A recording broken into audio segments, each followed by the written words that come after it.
What's going on, guys? I'm Tyler, and I'm here to let you know that The Nest is no perfect movie. And The Nest is about a businessman played by Jude Law who moves his family from New York to London under the pretense that there's this brand new career opportunity. But when his wife, played by Carrie Coon, discovers his true financial situation, things become intense between not just the two of them, but their entire family that leads to some very long lasting consequences. And I actually hadn't heard of this movie until a month ago when I found out that it starred Jude Law. Carrie Coon was directed by Canadian filmmaker Sean Durkin, who made Martha, Marcy, May, Marlene. I think it was like 8 or 9 years ago. So it was interesting seeing him come back to directing after such a long period of time. And I read that it was a low key thriller where the suspense and tension really comes from the characters and the inner conflicts that they're experiencing. And it led to a very, I wouldn't say high stakes or really like heart racing thriller, but it was definitely suspenseful. It was always investing, well acted, well shot. What really surprised me was how Sean Durkin builds suspense without really that much imagery, just by focusing on the performances. Because the cinematography itself isn't anything all that fancy, and the actors are always front and center when it comes to the characterization. Durkin films a lot of the very intense conversations through longer takes that are designed to look as if they were multiple shots cut together, kind of like a Spielberg oneer. And this cinematic technique is very effective in making the audience feel as if they're watching real life events unfold in such a more natural and improvised way while still having some staged elements to the direction to it, like windows or staircases that surround the characters' faces as if they're behind prison bars. And even when Durkin does use standard coverage, he finds a way to make it look very unique by always portraying the actors either in these huge, long, wide shots that make them feel incredibly alone and isolated in their situation, or for close ups as the circumstances that they're in are literally closing in on them. But make no mistake, the best part of this movie, the main front and center of The Nest, comes from the main two performances by Jude Law and Carrie Coon. What was so investing about each character in this movie was that they're all hiding something from their family members, things that are so much more important to be open and honest with, but because they're so concerned about their pride and their ego, these secrets just eat away at them, cause them to lash out at family members at the worst times, and only escalate the tension, especially between Jude Law and Carrie Coon. Law plays a character that you really wish that you could root for because he knows how to act and what to say when it comes to being a good husband and father. But of course, whether he realizes it or not, it really is just an act. And it's actually pretty suspenseful watching someone dig himself deeper and deeper trying to justify so many horrible actions that he makes, so many lies that he tells his wife, his kids, his boss, just to get as far ahead in the business. And if that fails, just to look and appear as if you're a rich, fancy billionaire who has just about everything. And he has this backstory that is slowly revealed scene by scene that shows that dude didn't really have a lot as a child, and he felt very resentful about it, felt as if the world really owed him something, and you can understand why he would feel that way.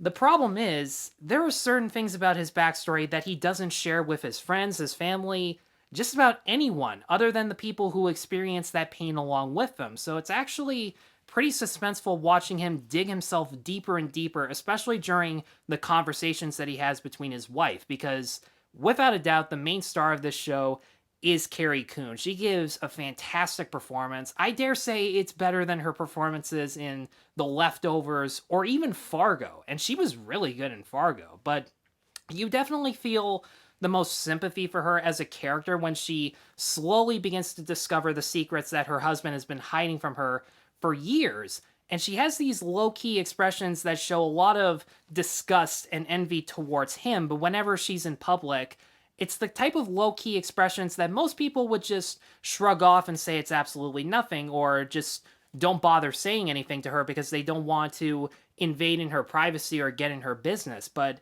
when she starts to lash out at Jude Law in such a nonchalant way in private and in public, it feels very cathartic, it feels riveting, but it's also suspenseful because you have absolutely no idea what Jude Law is going to do next in retaliation.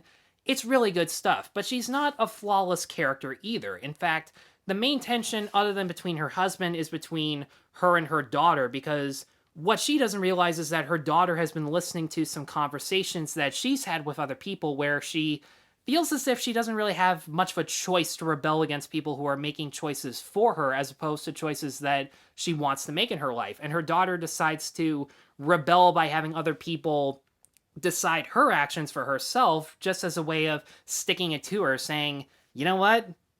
Practice what you preach, bitch. And that does kind of lead into the one issue that I have with The Nest. I didn't think the kids were as fleshed out compared to the parents. And a lot of people are going to say that the kids really shouldn't be, but I don't know. I found the kids very interesting. I thought the child actors that they got to play these characters were actually really good. The daughter especially has to carry a lot of the emotional weight between the two children, and I thought she was really good, but outside of the conversations she has with her mother where she's really sticking it to her, outside of that, she's just another typical angsty teenager who drinks, does drugs, smoke, rebelling. That's really all there is to her character and not much else. And the son has one of my favorite scenes that is told purely through visuals, a scene that most kids that age would not even ever want to do, even if it means getting paid or getting famous to be a TV actor or a movie actor. It's just not worth it to them because it's nothing risque or inappropriate, but it involves some aspects of privacy that most kids wouldn't want to portray themselves doing. At least I wouldn't, but it also kind of raises into a question where the son does a lot of things that seem out of the ordinary for someone his age, and even though they describe him as 10, I didn't really buy into that. I didn't think he looked or appeared old enough, and yet he does a lot of, I don't want to say immature or weak, just actions that seem very out of the box for someone based on his own appearance. He seemed like a 12-year-old boy acting younger than that, and they try to give a couple justifications based on how spoiled Jude Law treats his kids, but I didn't really think that was enough of an excuse or really even that big of an explanation. And speaking of an explanation, there are a couple scenes where there are characters completely alone in this house and they experience things that don't really have much of an explanation. And at first I was sitting there looking for clues as to, okay, so who could have done this? Was this Jude Law because he walks into the door 5 minutes in? But I didn't think those clues were very sufficient. And a lot of people are going to say, well, if it wasn't the people, then who was it? Without spoiling anything, this is not a supernatural movie, but if by any chance I'm wrong on that, they did not leave that many good clues as to whether or not it could be. Because there are some sequences where there's actually minimal imagery, but a lot of sound design and sound mixing to make you really wonder what the fuck is going on. Because Carrie Coon works with horses, and there's a scene where you're just staring at a house, but you hear horse wailing, and you're just like, what the fuck is going on? Like, that stuff is really interesting, and Sean Durkin is really good at using minimal imagery but a lot of suggestion in order to make you feel white-knuckled and intense, but the explanations or the clues that they give, I didn't think they always made sense. But there's only a few scenes like that, thankfully, and it doesn't really change the fact that you're still entertained, riveted, and invested the entire time. And The Nest is the 4th Canadian movie that I've seen this year, and these Canadian movies are not disappointing. Jude Law and Carrie Coon give career best performances. Sean Durkin, please keep making more movies. It's a shame that you've only made 2, but you are really good at what you're doing. The direction, the sound design, the cinematography, the atmosphere is very minimal in terms of scope, but has maximum effect and payoff in its execution. And for all of those reasons, I'm going to give The Nest a 4.5 out of 5. Guys, thanks as always for watching. If by any chance you have seen The Nest, let me know in the comments below what you've thought of it.